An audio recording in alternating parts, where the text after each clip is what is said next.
Fellas, you know Degree Cool Rush deodorant, right? Well, last year they changed the formula, and guys were mad about it. One dude even started a petition. So guess what? Degree heard us, admitted they messed up, and brought the original Cool Rush scent back exactly how it was. And it's in Walmart, Target, and other stores now for under $4. So grab some and remember why its cool, crisp, and fresh scent made it the #1 men's antiperspirant for the last decade. Degree Cool Rush is back, and it smells like victory for all of us.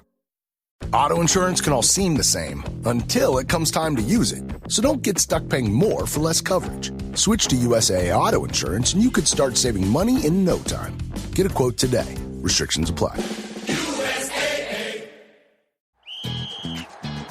Hilton brings you new ways to stay. With experiences that let you capture the glory days.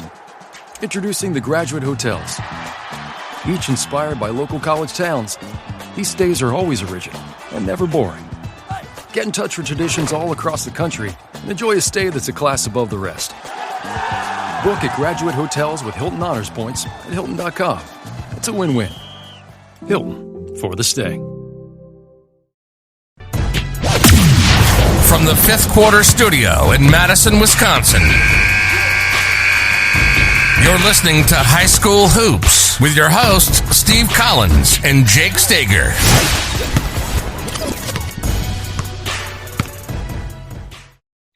Hey, everybody. Welcome. What are we in the middle of? Not quite the middle of February. The first week in February. And today I'm just going to talk about a couple different things, as February winds down and we slowly move toward March. I think there's a lot of things as coaches and us, we're all doing our reflection. We're all thinking about our teams. We're all thinking about how to prepare them for the tournament time. Before I do that, I'd like to give a big shout out to our two sponsors. First of all, Dr. Dish, the #1 shooting machine on the market, bar none.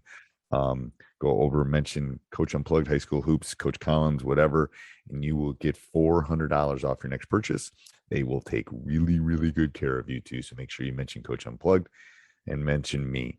Also, go over and check out teachhoops.com for coaches who want to get better. If you're thinking of becoming a master coach, if you're looking for a mentor, if you're looking for someone to help you through this great process we call coaching, I am here to help. I'm here to serve. It's the sole reason I started it, to help all of you hopefully get better at your craft. All right. So a couple things that I wanted to talk about today. Well, I won't call this random thoughts, but I will call it a couple things. First, as the season winds down, tournament time is always big, especially for the high school coaches out there. I think that just like any family, you have to have rituals around important things, around important birthdays, important holidays, important religious things. You should have rituals and you should have things that you always do. We have all sorts of those in our program.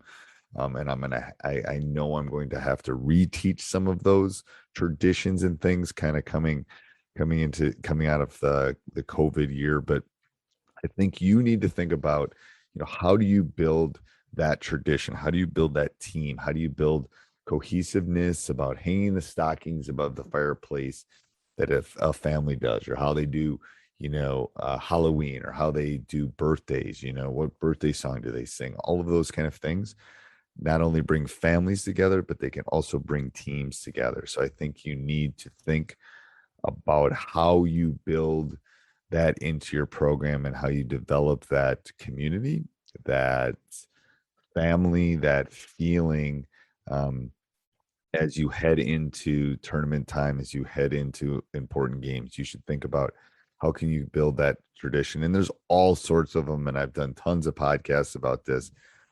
Be creative. I would ask other winning coaches. This is what I did. I can tell you a story. This is what I did when I took over at my current school. It had 6 winning seasons in something like 30 years. But we were a kind of a hockey school, and they'd won 5 or 6 state titles, and football had been really good. I went and asked those coaches what they did. What do you do come tournament time? What are your routines? What are your rituals? How do you kind of handle that? And they were more than willing to share. And I took some of them, and I'm still using them to this day. talking about specific things. So I think that's something, I mean, I can, if you really want to know at some point in a future podcast, I can share with those what we do, but I think they have to be individual to your team. You know, I can tell you a family one that we've done since our kids have been little is we cut out a star, and my son did one side, my daughter did the other side, and I laminated it. And that was the star on top of it. And we've been doing it since they were little, and we keep every one of them. It's just a little family tradition that we've done.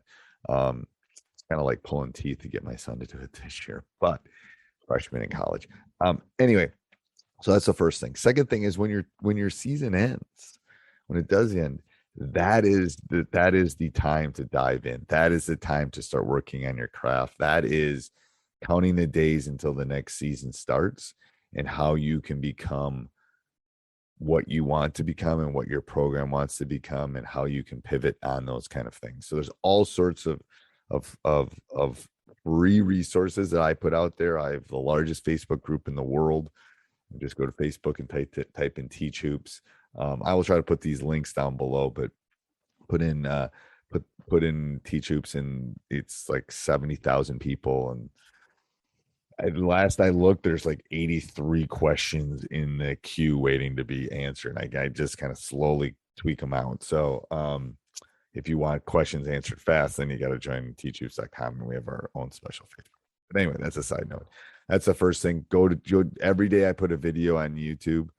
Sometimes it's podcasts, sometimes it's instructional videos, sometimes it's thoughts, sometimes it's a little bit of everything. Every day I put one out.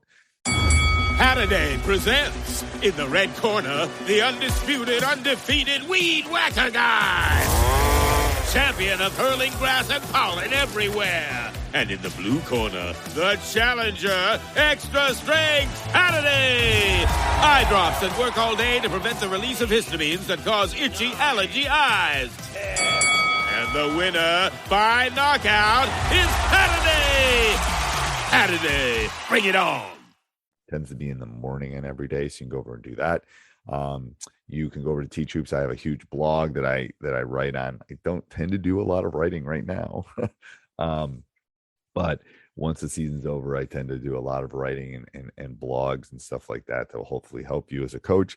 You can follow me on Twitter at Coach Collins JMM.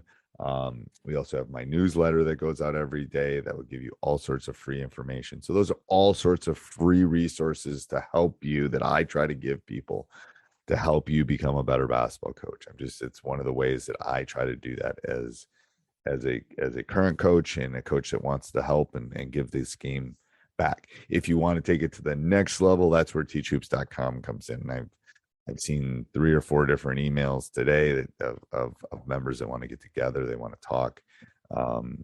You have my bat phone at that point, but you also have thousands of resources and videos and handouts. And I'm just literally thinking about stuff that we've done this year that I'm going to throw in there. I think this will help coaches. I think this will help coaches. So it's endless, to be honest with you. It's a rabbit hole that I would recommend that you go down. But anyway, so those are the things. But going back to what I was talking about before, what I think is the key as the coach is you have to think about how you can make that jump. How can you take your coaching to the next level?